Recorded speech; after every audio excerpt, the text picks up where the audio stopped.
ಅದನ್ನು ಮೋದಿ ಅವ್ರನ್ನ ಕೇಳಬೇಕು. ಈ ದೇಶ ಉದ್ಧಾರ ಮಾಡೋ ವ್ಯಕ್ತಿ ಅಲ್ವಾ, ಅದರಿಂದ ಅವ್ರು ಮೋದಿ ಅವ್ರನ್ನ ಕೇಳಬೇಕು.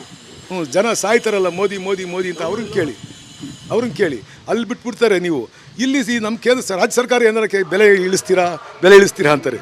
ಅದಕ್ಕೆ ಮೋದಿ ಅವ್ರನ್ನ ಕೇಳಬೇಕು. ಲಾಸ್ಟ್ ಟೈಮು ಇವು ಸಿದ್ದರಾಮಯ್ಯನವರು ಅಪೋಸಿಷನ್ ಇದ್ದಾಗ ಸ್ಟಾಲಿನ್ ಅವರು 3 ರೂಪಾಯಿ ಕಡಿಮೆ ಮಾಡಿದ್ದಾರೆ, ನಾನು ಮುಖ್ಯಮಂತ್ರಿ ಇದ್ದೆ 10 ರೂಪಾಯಿ ಕಡಿಮೆ ಮಾಡ್ತಿದ್ದೆ ರಾಜ್ಯದಿಂದ ಅಂತ ಹೇಳಿ. ಅದು ಮುಖ್ಯಮಂತ್ರಿಗಳು ಕೇಳಿ, ಅದಕ್ಕೆ ನಾನೇನು ಉತ್ತರ ಕೊಡ್ತೀನಿ. ದೇಶದಲ್ಲಿ ಸಾಕಷ್ಟು ಸಮಸ್ಯೆಗಳು ಇದಾವೆ.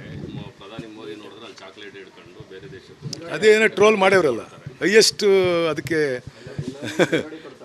ನಮ್ಮ ದೇಶದ ಇದನ್ನು ಪ್ರಮೋಷನ್ ಮಾಡಿದ್ದಾರೆ ಅಂತ ಆರ್ಲೇಜಿ ಒಂದು ಇದನ್ನ ಚಾಕ್ಲೇಟ್ನ ಪ್ರಮೋಷನ್ ಮಾಡ್ಯವರೋ ಇಲ್ಲ ಅವ್ರು ಹೇಳಿರೋದಕ್ಕೆ ರಿಯಾಕ್ಟ್ ಮಾಡೋರು ಅದನ್ನ ನೋಡಿ ನೀವೇ.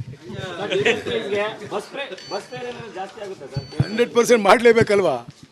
ಇವರು ಮೋದಿಯವರು ಎಷ್ಟು ಜಾಸ್ತಿ ಮಾಡಿದ್ರು, ಒಂದು ಸರಿ 3 ರೂಪಾಯಿ 75 ಪೈಸೆ ಮಾಡಿದ್ರು, ಇವತ್ತು 90 ಪೈಸೆ ಜಾಸ್ತಿ ಮಾಡಿದ್ರೆ ನಾವು ಹಂಗೆ ಬಸ್ ಬರೀ ನೀರು ಇದು ಓಡ್ಸೋಕ್ಕಾಗುತ್ತಾ? ಜಾಸ್ತಿ ಮಾಡಲೇಬೇಕಲ್ವ, ಆಟೋಮೆಟಿಕಲ್ ಆಗುತ್ತೆ. ಈಗ ನಾವು 1200 ಕೋಟಿ ಈಗ ಅರಿಯರ್ಸ್ ಕೊಡ್ತಾ ಇದ್ದೀವಿ. ಅವ್ರಿನ್ನೂ ಒಪ್ಕೊಂಡಿಲ್ಲ, ತಿರ್ಗಿ ಕರೆದು ನೆಗೋಷಿಯೇಷನ್ ಮಾಡಿ ಅಂತಾರೆ. 1260 ಕೋಟಿ ರೂಪಾಯಿ ಅರಿಯರ್ಸ್ ಕೊಡ್ತೀವಿ, ಎಲ್ಲಿ ಬರುತ್ತೆ ದುಡ್ಡು? KSRTC ಈಗಲೇ ಲಾಸಲ್ಲಿ ಐತೆ. ಸಾಲ್ವ್ ಆಗಿಲ್ಲ, ತಿರ್ಗಾ ಮುಖ್ಯಮಂತ್ರಿಗಳು ಇವರೆಲ್ಲ ಕರೆದು ಮಾತಾಡ್ತಾರೆ.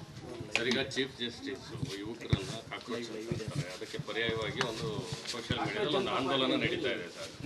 JCP ಬಂದಿದೆ ಸರ್, CJP ಏನೋ ಗೊತ್ತಿಲ್ಲ, ನನಗೆ ನೋಡಿಲ್ಲ. ಒಂದು ಆಂದೋಲನ ನಡೀತಾ ಇದೆ ಅಂದರೆ ಚೀಫ್ ಜಸ್ಟಿಸ್ ಅವರು ಯುವಕರನ್ನ ಕಾಕ್ರೋಚಸ್ ಅಂತ ಹೇಳೋದು ಹೆಂಗೆ ಅಂದರೆ ಪರಾವಲಂಬಿ ಇಲ್ಲ, ಅದಕ್ಕೆ ಎಲ್ಲ ಈಗ ಟ್ರೋಲ್ ಆಗ್ತಾ ಇತ್ತಲ್ಲ. ಎಷ್ಟು ಜನ ಆಗಿದೆ ಇಡೀ ಮೋದಿ ನಂದೇ ಜಾಸ್ತಿ ಇದರಲ್ಲಿ ಫಾಲೋವರ್ಸ್ ಅಂತ ಇದು ಮೀರಿ ಹೊರಟೋಗೈತಲ್ಲ. ಇವ್ರು ಮೋದಿ ಹಿಂದಕ್ಕೆ ಹೊರಟೋರಲ್ಲ ಮುಂದಕ್ಕೆ. ಯುವಕರು ನಿರುದ್ಯೋಗ ಸಮಸ್ಯೆಯಿಂದ ಬಳಲ್ತಾ ಇದ್ದಾರೆ. ಆಗುತ್ತೆ, ಅದು ಮುಂದೆ ಬದಲಾವಣೆಗೆ ನಾಂದಿ ಆಗುತ್ತೆ. ಚೀಫ್ ಜಸ್ಟಿಸ್ ಹೇಳಿರೋದು ಈ ಕೆಲಸ ಇದ್ದಂತಹ ಯುವಕರು ಈ ಮೀಡಿಯಾ ಮತ್ತೆ ಲಾಯರ್ಗಿರಿ ಮಾಡ್ಕೊಂಡು ಬಂದ್ಬಿಡ್ತಾರೆ.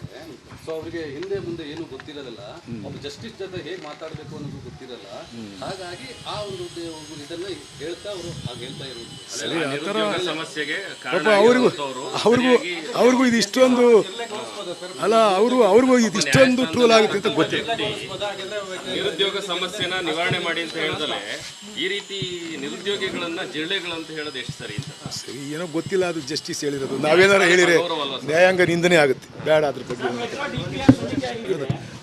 ಅದು ನಾವು ಅತ್ಯಂತ ಕಾಳಜಿಯಿಂದ ನೋಡ್ತಾ ಇರ್ತಕ್ಕಂಥದ್ದು. ನಮಗೆ ತುಮಕೂರಿಗೆ ಮೆಟ್ರೋ ಬಂದರೆ ಈಗ ಓಡಾಡೋರಿಗೆಲ್ಲ ಅನುಕೂಲ ಆಗುತ್ತೆ, ಮತ್ತು ಈ ಭಾಗದ ಇಂಡಸ್ಟ್ರೀಸ್ ಬೆಳೀಲಿಕ್ಕೆ ಕೂಡ ಒಂದು ಕಾರಣ ಆಗುತ್ತೆ. ಅದು ಅತಿ ಶೀಘ್ರದಲ್ಲಿ ಆಗಲಿ ಅಂತ ಹೇಳ್ಬಿಟ್ಟು ನಾನು ಕೂಡ ಆಶಿಸ್ತೀನಿ.